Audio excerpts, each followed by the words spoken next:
When you see someone sleeping rough, you really don't know who they are. But their stories tend to be very moving. That is why I really like helping people.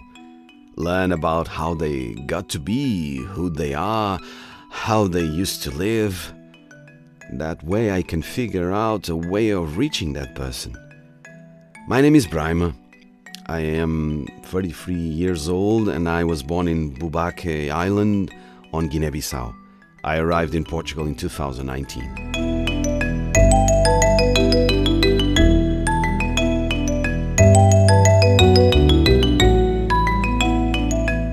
I used to teach geography and history to 12-year-olds in Brazil, in communities where there was a lot of crime. Sometimes the school director would warn us about specific kids whose families were criminals. He would ask us not to interfere with those kids' behavior. But they brought so much disruption to class, and so I would always try to get to know them better, to understand who they were underneath their tough facade. I would bring them closer to me, I would embrace them. I really like helping people with whatever little I have. I have been a volunteer with the Instituto Português da Juventude, the Portuguese youth organization, and with the Red Cross as well. These days I help out at my local council. I would like to have access to a space in the building so I could meet up with migrants.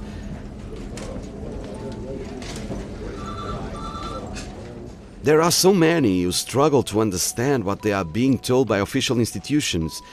They can't navigate systems online and struggle to stay on top of paperwork. Some can't even speak Portuguese. I like to keep up with how the law changes, and I've always helped people informally. In my neighborhood, everybody knows me. I am the guy who gives everyone a hand with bureaucracy. I am so proud of the degree I studied for.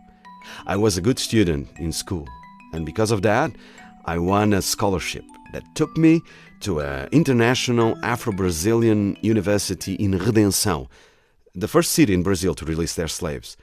In the beginning, it was hard.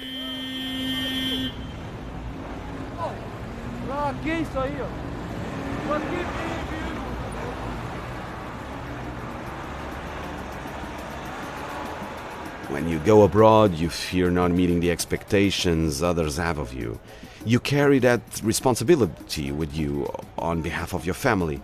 Even if your family does not put any pressure on you, which mine didn't. You still feel it. You fear things might not work out. But going to Brazil turned out to be the most important experience of my life. I ended up making friends with other students and researchers as well. I met loads of people. Brazil changed everything for me. It changed the way I look at issues. Slavery was really prominent in Redenção back in the day, and there is a legacy to that. I had people asking me strange questions, even touching my skin to check whether I am covered in paint. And so I turned to Africa. I started studying African history so I could answer some questions. In my country, we are all black. I had never had to think about racism before.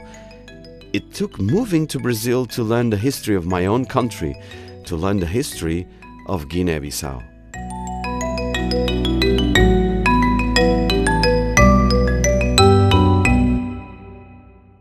This episode is part of the audio documentary series VOZES, created by Centro Padre Alves Correia, CEPAC, in partnership with Largo Residências, as part of the ComUnidade 2.0 CLAIM Lisboa-Estrela project.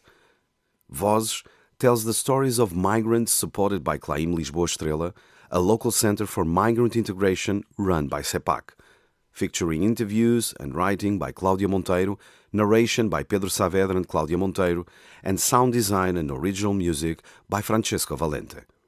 This project is co-financed by the AMIF 2030 program and the European Union. European funds closer to you.